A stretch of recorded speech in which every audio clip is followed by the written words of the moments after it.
Good morning. Come on in. Come on in. Good morning, Amy. Good morning, Janelle. Come on in, ladies. Come. If you're joining us live, please say good morning and hello. And if you're joining us on the replay, put hashtag replay.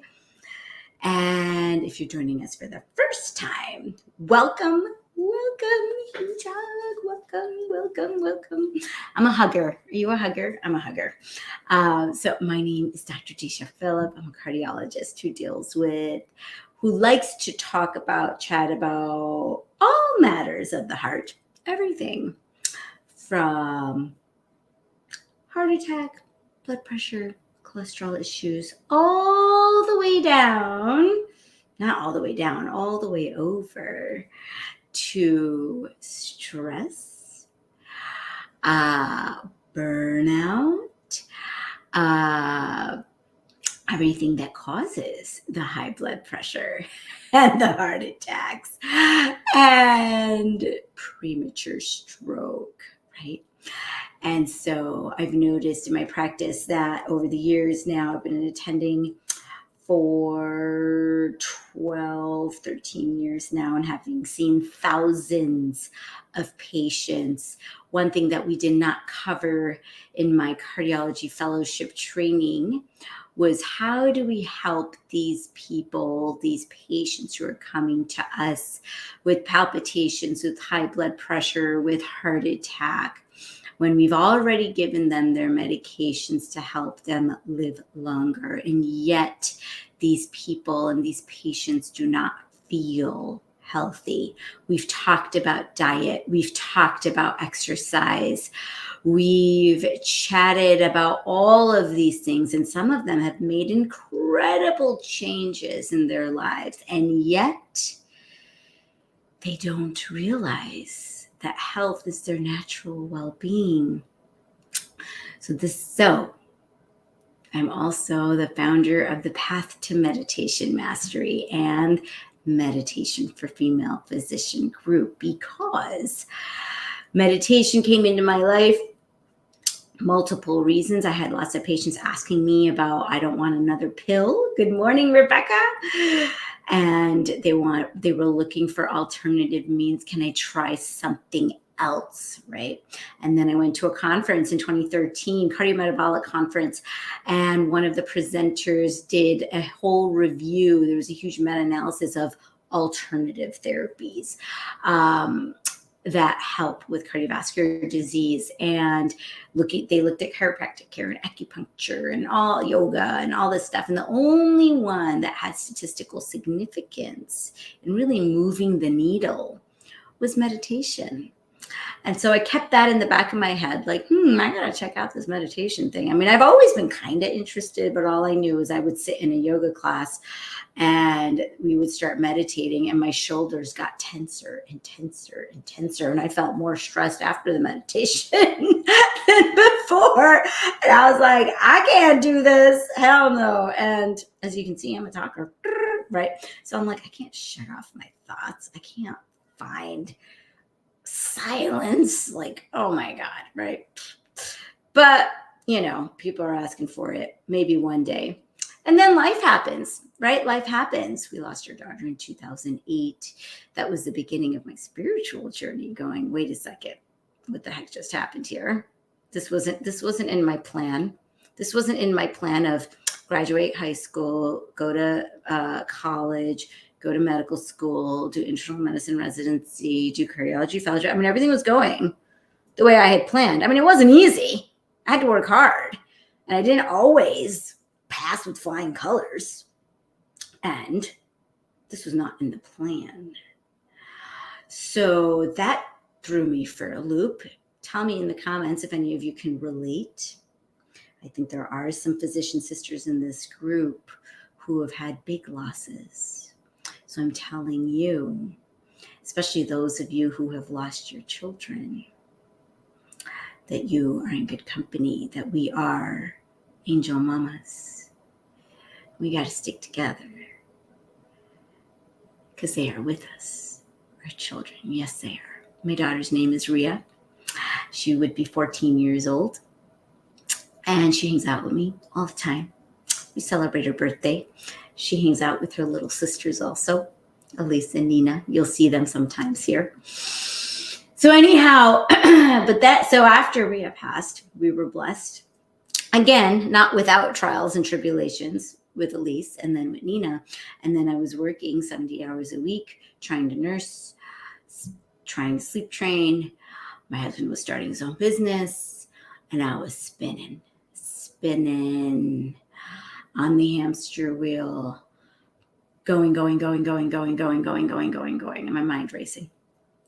And it took the clinic manager to come to me and say, Dr. Mukherjee, what's going on with you? Mukherjee is my maiden name. But in this world, I'd like to keep it separate because we're talking about meditation. And he said, it looks like your mind is going a million miles a minute. And I was like, oh, crap. He found me out. I thought I was keeping it together. Right. And I think many of us physician mothers are trying to keep it together. Right. A sheer amount of stuff that we have to do, the tasks that we have to do, not only for our families, but seeing more patients, doing more charts, doing more billing, doing more RVUs, which is supposed to be in a 40-hour work week with our paychecks. I don't think so. It's impossible when I look at it. And so that's when I was like, all right, we got to check out this meditation thing. Let's see. Because I don't want to recommend it to people until I try it. And it changed my life. It changed my life. It transformed my life. And here I am with all of you. And so if any of you are interested in doing a deep dive into the path to meditation mastery, reach out to me, send me a message. And what we do is I got certified by the Chopra Center, and I'm a primordial sound meditation teacher where we give a personalized mantra. A mantra is a vehicle for your mind, which helps you to meditate. That's what I'll say. Can't teach it in 5 seconds here, but we do get a taste of it.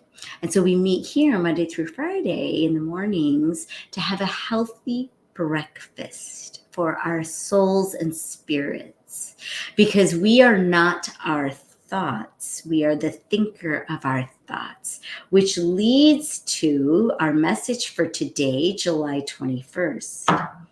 Let me make sure that my thoughts, words, and actions are beneficial to me, to the scene in which I find myself.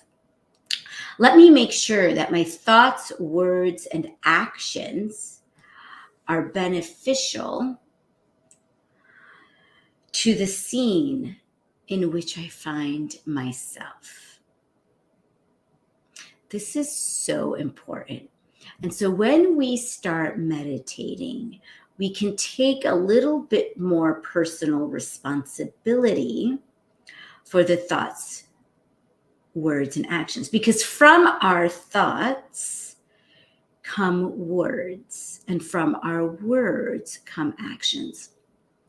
So I'm on call in the hospital right now, and I've encountered a young, my age, 45-year-old guy whose world has been rocked with a new diagnosis of MS, multiple sclerosis.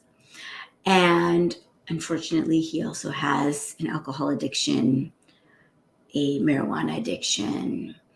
And he would actually say his stress was so high that on his way home from work, he would stop at the store to buy his beer and drink it on the way home. It's incredible that there's been no DWIs. And so yesterday I was seeing, and why am I seeing him? Because he's an AFib. That's why I'm seeing him. Not surprising. And he falls down a lot from drinking and now from the MS.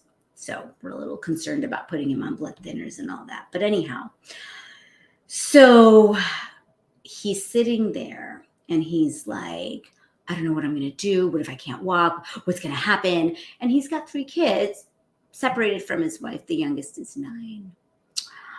And it is these tests in your life, right? We call them test papers. That brings up the question. You can sit and ask, why, and ask yourself, let me make sure that my thoughts, words, and actions are beneficial to the scene in which I find myself. So there's so much here, right? To recognize that we are in a drama. That there's a huge movie going on and we are the actors. And so this is the scene that I find myself in. And I know and I recognize that this is a tall order. So this is not for the faint of heart. This is for people and souls who are tired of being a victim to the drama and are ready to rise up and transform themselves so they can transform the world. And these are the steps to do it. So first, when we are in meditation, we recognize that we are not the victim of our thoughts, but that we can choose them. And so when we meet here and talk about this stuff, we're planting some seeds for maybe better feeling thoughts.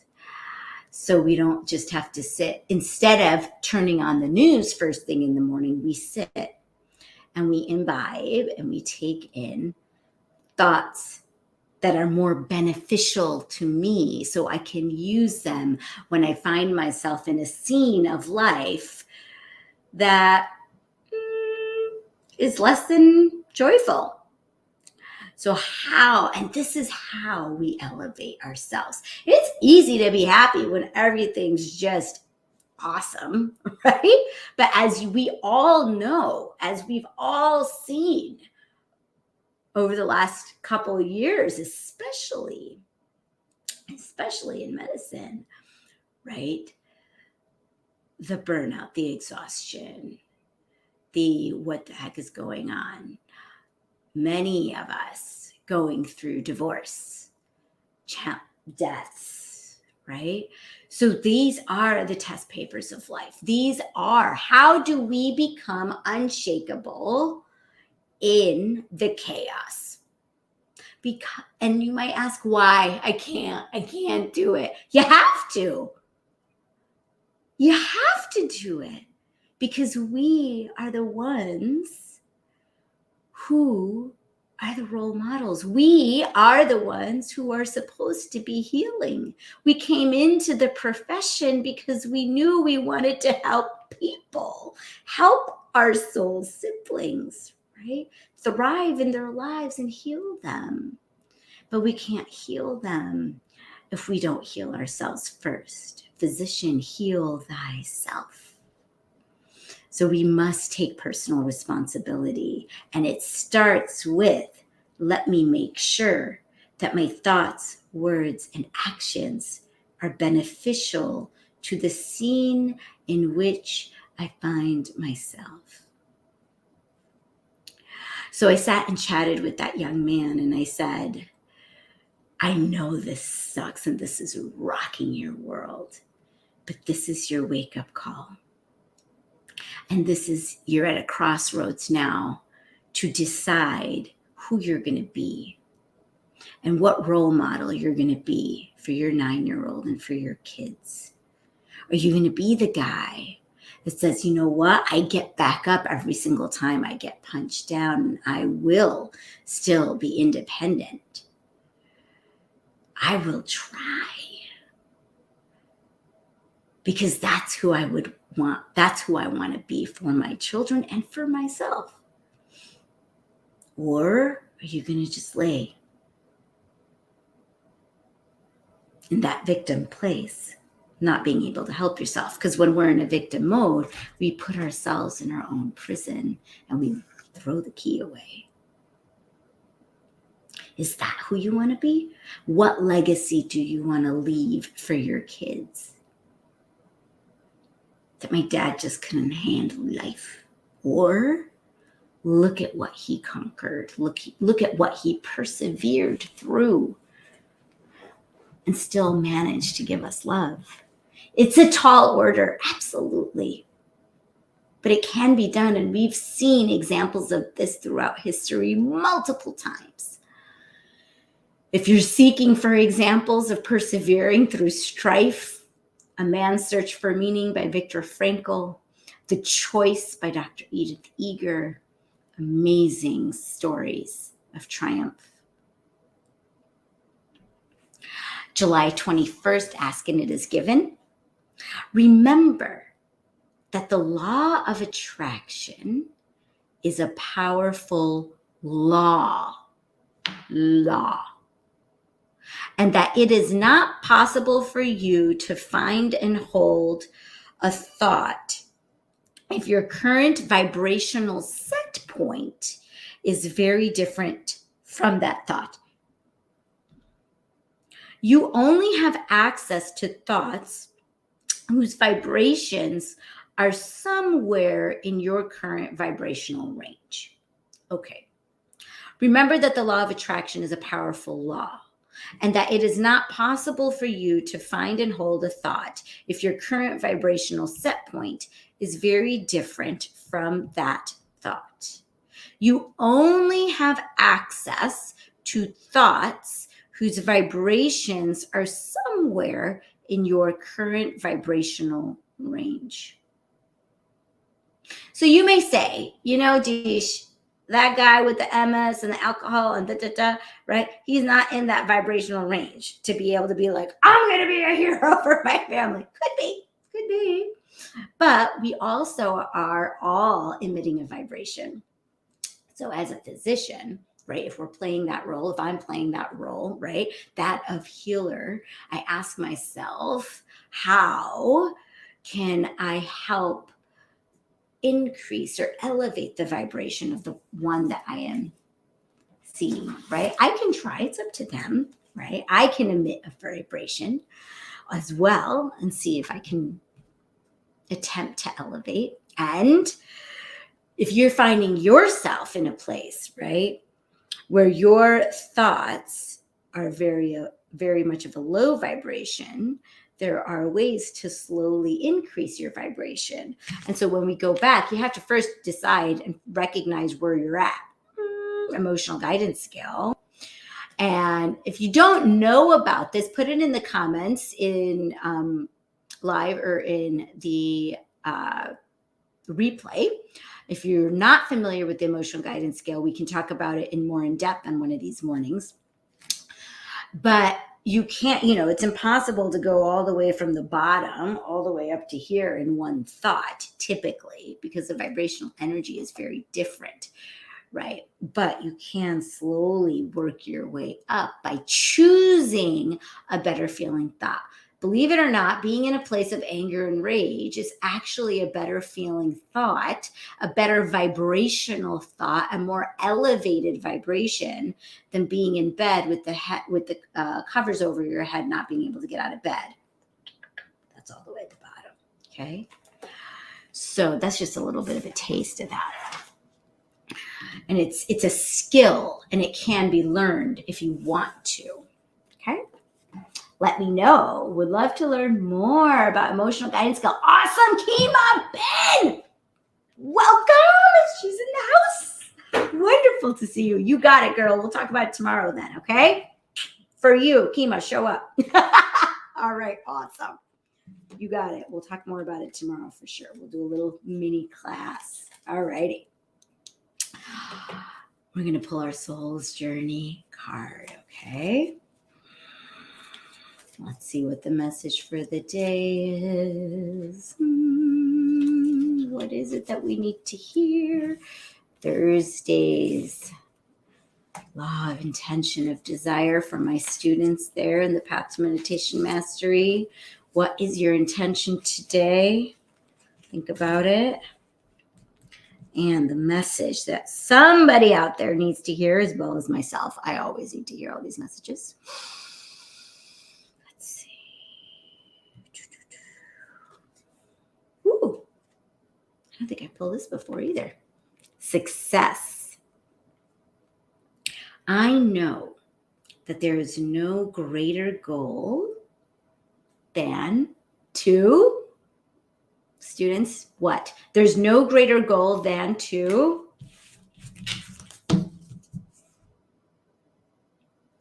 love.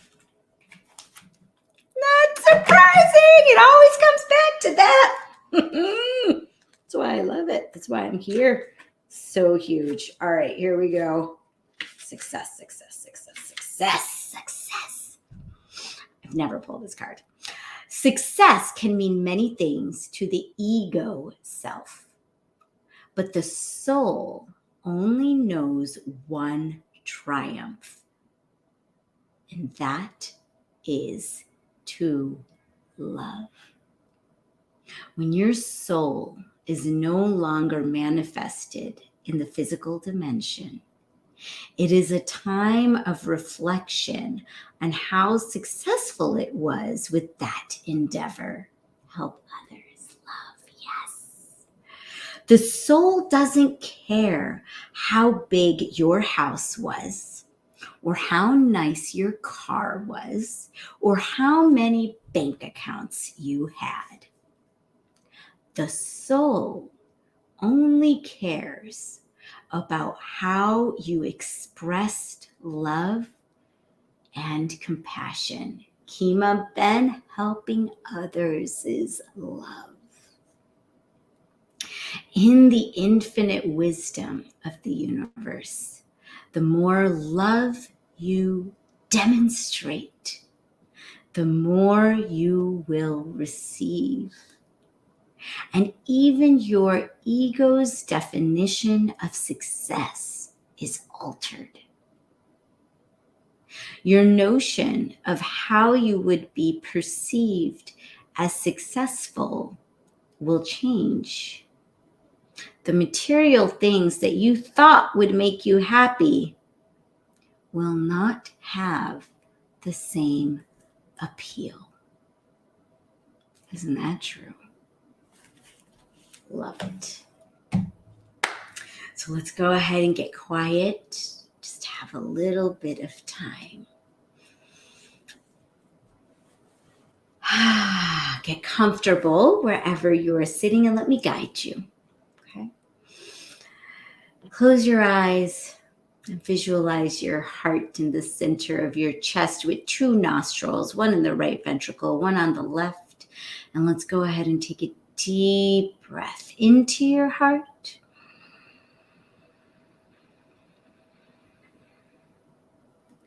Breathe out of your heart.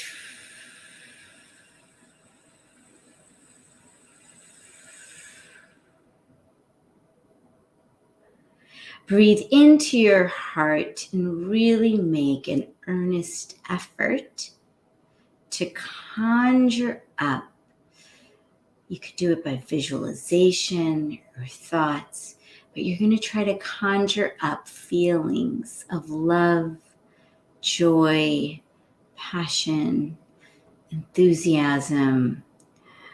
Breathe into your heart.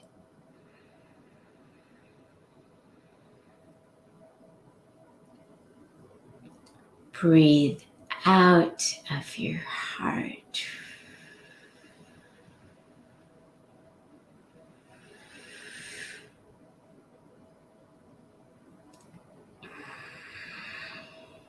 Breathe normally.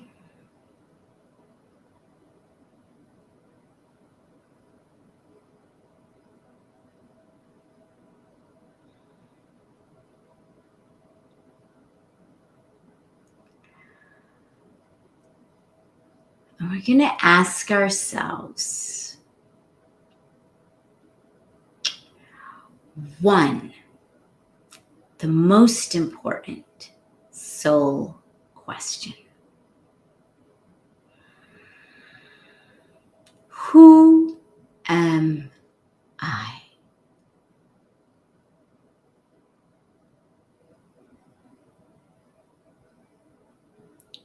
Who am I?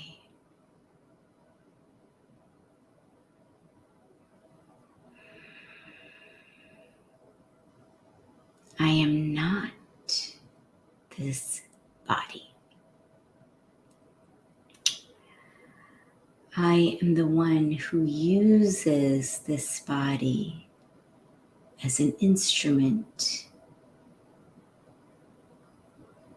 to carry out loving actions.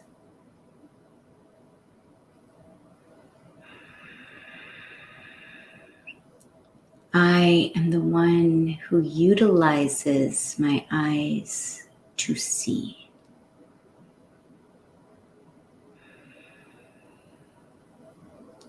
I am the one who utilizes the ears to listen and hear.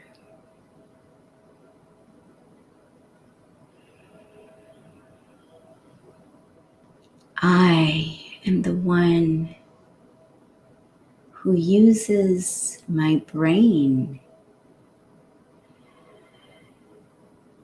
to choose my thoughts.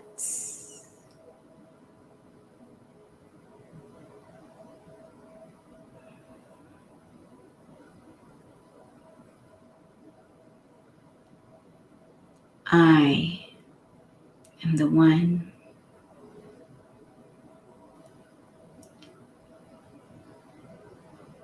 who is a being of love that never dies and is imperishable.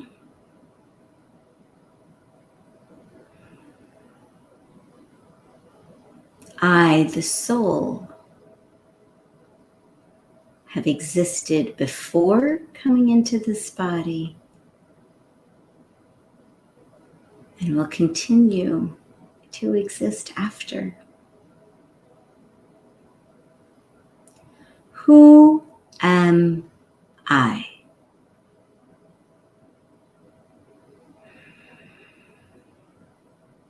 I am the one who plays the different roles in this drama of life.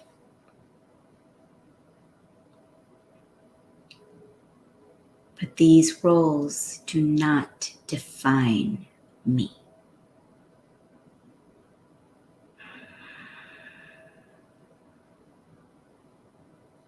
I am a pure, peaceful soul, using this body to help heal others.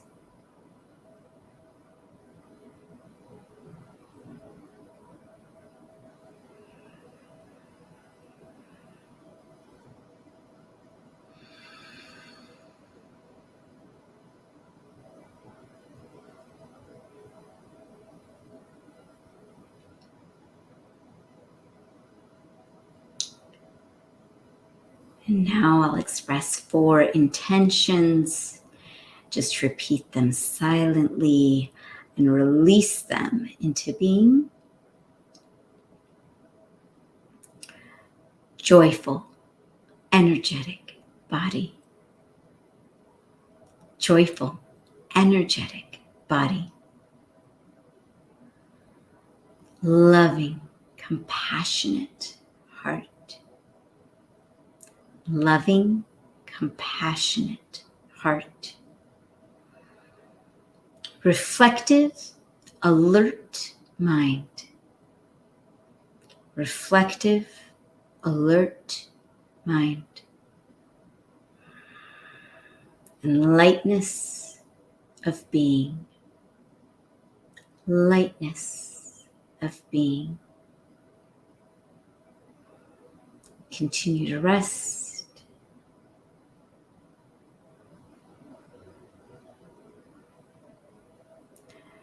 And when you're ready, you can slowly start wiggling your fingers and toes, flutter open your eyes, give yourself a big stretch.